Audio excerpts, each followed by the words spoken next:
Hey guys, my name is JessiMew, and welcome back to Adam's Quest.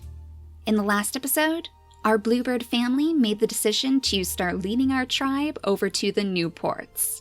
We're finally almost ready to leave the Savanna behind us. We just need to wait 3 more days before that special lean body is unlocked in our mutation menu. So we're super close now, and our creatures are about to sing their very last songs of departure. Creatures like Alto were the ones who originally started singing about the migration, and he'll need to send that warning to some of our youngest creatures, especially little Hush. She was able to inherit the home island immunity gene from her mother, of course, one of the cursed shamans. So I think we're going to want to have her start making her way over to those ports as soon as possible. The music alone would probably be enough to draw her near. I bet she's going to love the songs of her ancestors, and Flea would be just the type to encourage her to follow. When he was very young, after all, he also went on grand adventures with his brother. So I think he'll have her take her very first steps out of the nest, so hopefully on the next turn, she'll be able to start carving her pathway through this grass too. Her mother is currently hard at work. Since she is one of the shamans, she has quite a bit to take care of on this turn. We just need her to find some roots, which honestly is easier said than done for our shamans right now. They always seem to have trouble because there aren't many big-nosed creatures around to help them sniff out those places that they need. So we'll bring Lullaby into the grass and have her sniff around out here too. Oh, but the poor thing is going to run herself ragged on some of the very last days of her life. Her sister, on the other hand, is living her life to the fullest. Sunburst wants to see everything that she possibly can out of the Savanna before she ends up succumbing to her illness too. And she has caught the attention of many males because she's such a little spitfire. But I think the one who has attracted her the most would be the Pathfinder himself, Muse, because they do have so much in common. So as we settle her down very close to those ports, maybe we can consider having them start a family soon. Then she might have a couple of babies to lend to this journey too. And while I know she's really hoping that she's going to be able to go on those ports herself, I think in the long run, it's just an impossible task. She's not going to last long enough to make it to the new island. So she might have to pass that wish on to her babies. As long as our bluebird family is going to be okay with it, of course, but I can't imagine that they would turn anybody away who really wants to go. We'll bring our leader down to the ports first, so she can start clearing out a pathway. We do have some reeds to take care of. None of these creatures would really know what the swamp means, of course. They've only heard about it from stories. So I think they're going to be very shocked to find that the swamplands are so different from the savannas. They don't have to worry about fires for one, so it should be much easier for them to gather up their food. And I think we're going to bring a little trick into the grass over here.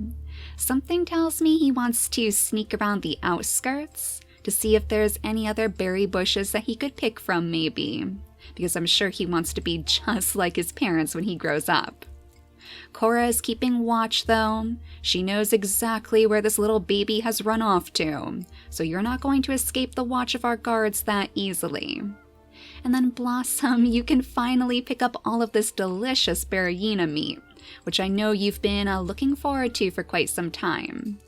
These creatures are finally starting to make a name for themselves, and I wonder if maybe Sting is going to want to stay behind with Bud, since they spent so much time together, since they slayed the Berryinas together. I think it would make sense if he would want to stay by his side. Now Obsidian and Succulite, I think you guys may have lost track of Sunburst a little bit. So I'm not sure if they're going to be able to catch up with her or not. They do need to perform their duties too, picking up all of those delicious roots along the way. It looks like we have another one inside the ashes. You know, I wonder if that's Melody's contribution? If she is actually leaving those behind in the ash piles? as somewhere to bury our fallen. We've always considered her to be some sort of bringer of chaos, but I think deep down she really just wants to help out in whatever way she can. So kind of like a phoenix rising from the ashes, she's giving us the opportunity to still bury our fallen tribe mates. But that should be the last of that turn. So unfortunately, we're going to be saying goodbye to quite a few creatures as we pass the day.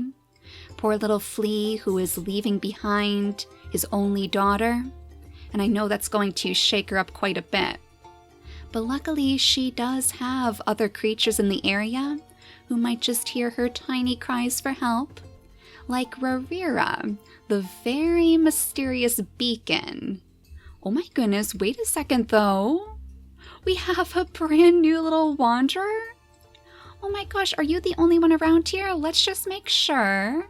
There's no other dangers, right? Okay, so I guess a quiver and arrow. You must have caught the attention of this little one. Oh, it looks like she's trying to steal our food, and ironically, she has the very same name as our leader. Okay, that is quite mysterious. Well, Arrow, if you wouldn't mind, maybe you could offer up some more food so she could actually stay with us. She has the big ears. She has a perfect blood clotting too, which is so important. And oddly enough, she even has the stripes in her inactive traits. You are a very, very mysterious little creature. You're lucky that you made it here now because there is a possibility that we might have an opening for you. So we'll have to see if maybe she wants to join us on those ports. But for now, we'll let her just go ahead and gather up food, and I guess clear out the pathway a little bit more, so our other creatures should be able to find them. But yeah, we want Rarira to help out the poor little child in the grass. So let's bring her over here, so she can light the way for Hush. And Hush is going to be very, very grateful, of course. Rarira is kind of falling back into her role in this way. She strikes me as somebody who would be very, very wise, the wise old woman of the Savanna. So hopefully she can lend the little one a bit of advice along the way. Now Lullaby has even more work on her shoulders. So let's see if she has any more luck if she continues making her way further and further into the grass. Though honestly, today is her very last day in the Savanna. I think she is truly going to work herself down to the bone. She tried her hardest to find places to settle down the remains of her tribe mates, but it's just not going to be enough in the end. So we're going to have to rely on our other shamans to do the job instead. Maybe Quiver could even help out? Maybe he would be able to find some of those tasty roots. Alright, so we know we have the one down here from Melody, and we also have one root right over here by the cactus plant.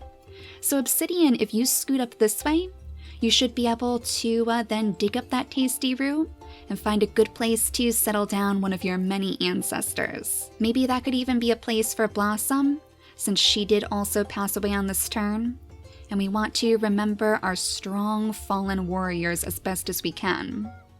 So yeah, despite the fact that Quiver is very, very shy, always kind of lingering in the shadow of his bigger and stronger brother, he does have ways that he can help out his leaders, because I bet these two would be very, very happy to see that big nose of his. They could probably make use of it as well. We'll have Amethyst settle down out here for now, picking up grass as she goes so nothing can spawn by the ports. That is also a bit of a cause for concern, but with Trick making his way deeper too, we'll be lighting up more of this area pretty soon. In fact, Cora, why don't you dive in after him? You're pretty good at hiding in this tall savanna grass as well, so in all honesty, he might not even notice that you're shadowing him right now. I know that his younger brother Trip is going to want to dive into the tall grass as soon as possible, so let's have him take his first steps out of the nest. He's probably a little bit worried since he hasn't seen his big brother in such a long time. I know that he's going to want to get into the same sort of shenanigans. Now finally, we should be able to start this family between Sunburst and Muse. And interestingly enough, there is the possibility that we could truly see the rebirth of Melody with their babies. We have the water body in Mew's genetics, and we have them in Sunburst as well. And they could also give us a baby with the albinism trait. The only thing we would have to alter is Sunburst mutation menu by giving her that stinky tail. And then we'll just have to wait and see what happens. So Sunburst, come on over here. So Mew should be able to breed with you. Then we can have you place down a nest and have him scoot a little bit further away, just so we don't end up getting your entire family sick in the process. And then I believe we're out of turns, so let's see if maybe we're going to, I don't know, would we call it luck to see the rebirth of Melody in our tribe? I think that would be tough for the parents to convince the rest of their tribe mates that a little creature like Melody was somebody to take with them on the ports. But we don't have to worry about it this time. This little baby only has the water body. He doesn't have the albinism trait that would make him look more like Melody. But that being said, if we can actually dive back into the water on the next island, then you are going to be super, super helpful to our tribe. With those double nimble fingers, oh, he can scoop up all the poison berries too. We do know that that is definitely going to be on our swampy islands, so we might finally have a way to gather up the food that we need. We'll name this little baby Kindle, in memory of the Savanna, of course, and all of the flames that they have endured. And I know that Sunburst is going to fill his mind with stories. All sorts of grand adventures that she wishes she could go on herself. We'll just bring Muse over here, so he'll be right next to his baby, as we have a Sunburst try to find maybe some food, or just pick up all of the grass around the area. Again, I know that she wishes that she could join us on this big migration, but as we have already seen from her sister, their time is definitely drawing short. In fact, now the last creatures out here are just Rarira and Little Hush. So let's have Rarira continue to guide the little child toward the rest of her tribe mates. With all of her advice, she was able to soothe Hush's mind and give her the confidence that she needs to keep her going. Just like a true beacon, somebody meant to bring our tribe to greatness. Sugilite, I think you might actually want to stay back here too. Not only to, of course, bury all of these remains with your brother, but also to pick up the extra food on the next turn. So we have that root by the ashes, if it hasn't moved anyway. It's a little bit tricky to see. I do know that I saw one over here too, so at least you have plenty of places to dig up over here. We'll have Chaos nudge his youngest son off in the direction of Trick, because he does want to see what he's getting up to off in all of this tall grass. Yeah, let's see if they can find anything right before they leave. There might be something special waiting for them at the very, very edge of the island. Who knows? Hopefully no danger though. That's why Cora's going to sneak around this side instead, and sniff around too as she goes, to see if there's anything lurking in the darkness. So far it seems like there's only really cactus plants, but at least those make for good things to hide behind, so you guys can play those tricks, of course, that you were hoping to on your tribe mates. I think once our more shy creatures finally make their way over to the port stew, they're probably going to be in for quite the rude awakening. Something tells me that our mischievous little bandits are going to be looking to play all of their pranks on them. And with that, poor Bud and Sting need to find a brand new berry bush to pick from. Yet again, as always seems to be the fate of these poor creatures. They can never seem to catch a break when the bandits are around.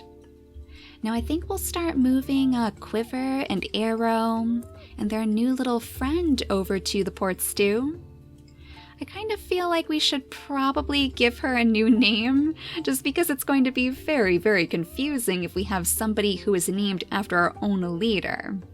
So perhaps she was looking to truly make a new name for herself out here, leave her old tribe behind wherever it happened to be, She wants to reinvent herself here with brand new friends to keep her company. So I think I'll leave that up to you guys.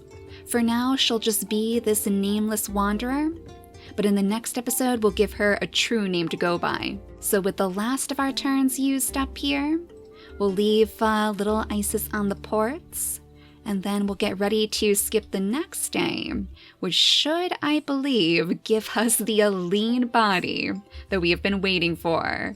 Yup, there it is. Oh my gosh, that took absolutely forever, but I'm so happy that we finally have it, because now we should be able to use this to our advantage if we do end up finding some sort of jungle biome maybe, somewhere where we need to run away from the apes, of course. So Hush, with your newfound confidence, let's have you scoot your way up here. You're going to get to cross paths with Obsidian especially, who's still digging up all of those places to rest his ancestors. So this is a good way for you to maybe get an idea of what you're supposed to do in the future too. And I mean, likewise, you even have one of those digging paws as well, little one, which is very, very interesting. So you might just be our little honorary shaman. Let's bring her over to the ports as well. I know that she doesn't really have that much longer to live, so she's going to have to really work hard to make a name for herself in this short amount of time. But I think she is willing to take the journey with us, as so many of our other creatures are going to stay behind to remain within their own territories, keep those precious berries safe like the bandits. Our most adventurous creatures need to get back to work to find Adam's old home. And naturally, that would include Little Trick and Little Trip as well.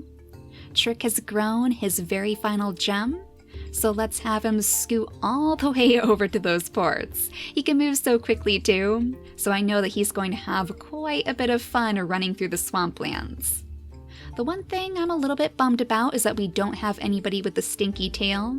But at least with it in our mutation menu, we might be able to start a new family with it very soon. Actually, one of the best parts of spending so much time on these early islands, which are a little bit safer for us to live in, is that we should be able to speed through quite a bit of the future ones.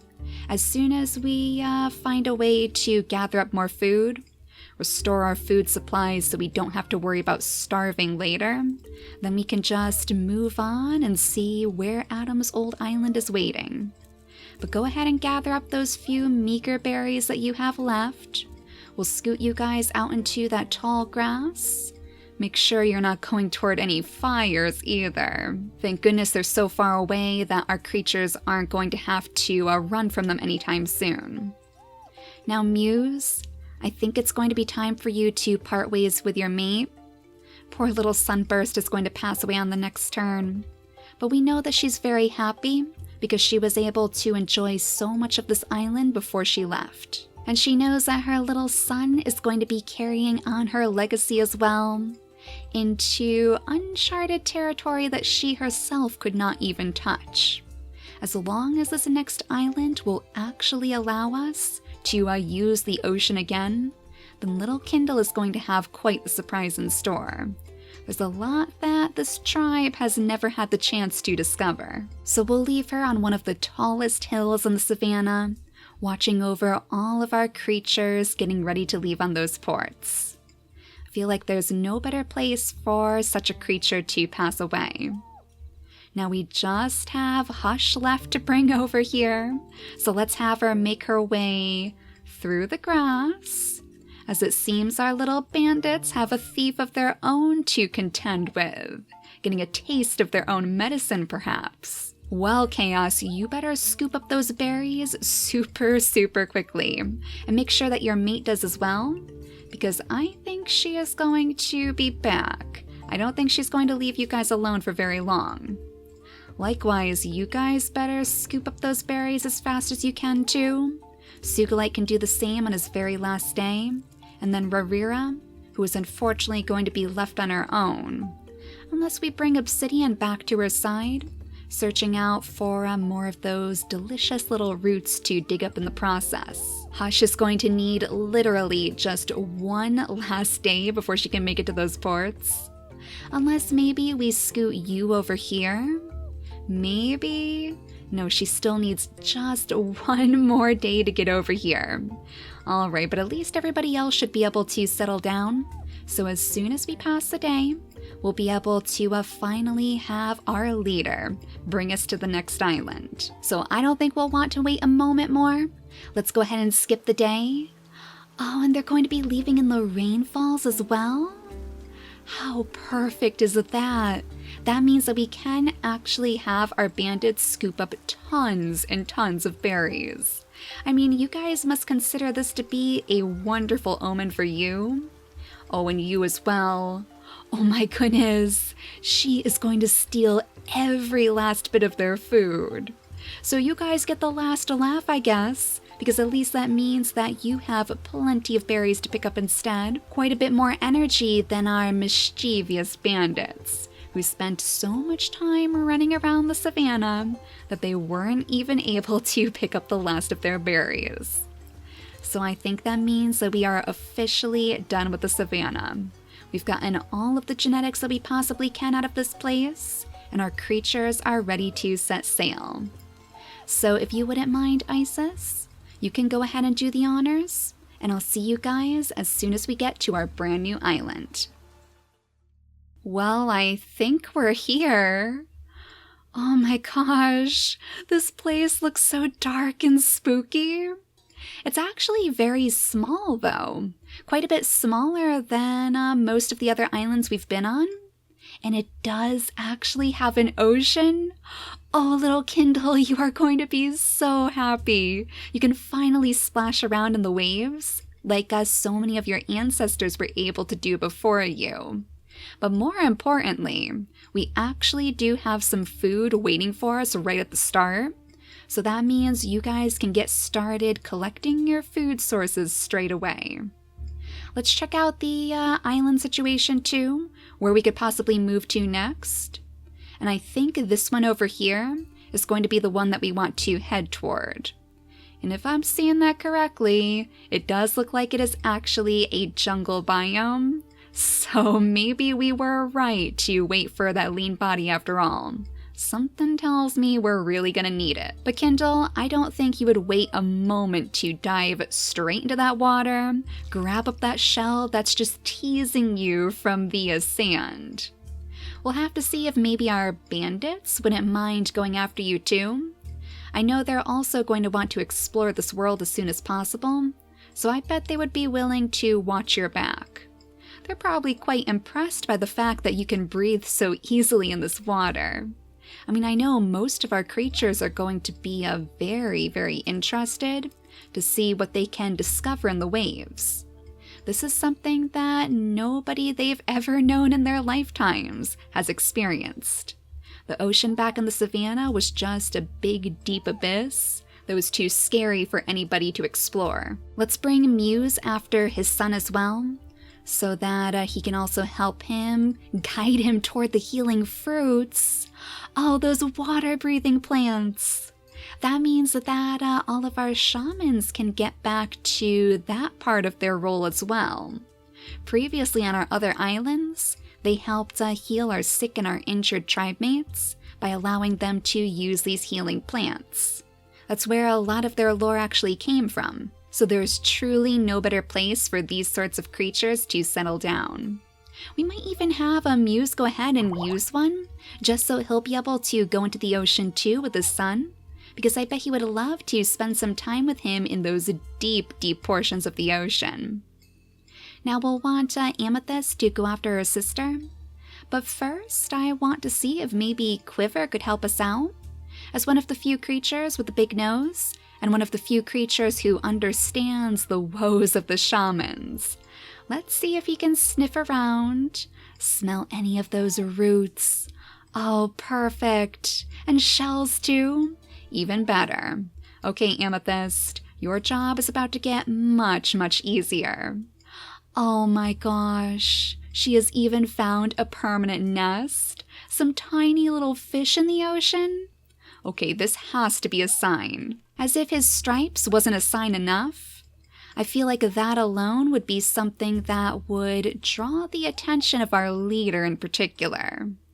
Maybe she's starting to wonder if she should consider a little family of her own. She must find him to be very endearing too. Somebody so dedicated to his role, but also very, very timid and shy. A little bit hard to interact with in the end because he is so afraid of this big scary island. But honestly, who can blame him? This place looks absolutely menacing. I think Hush will go off this way so we can see if there's any other resources for her to potentially dig up.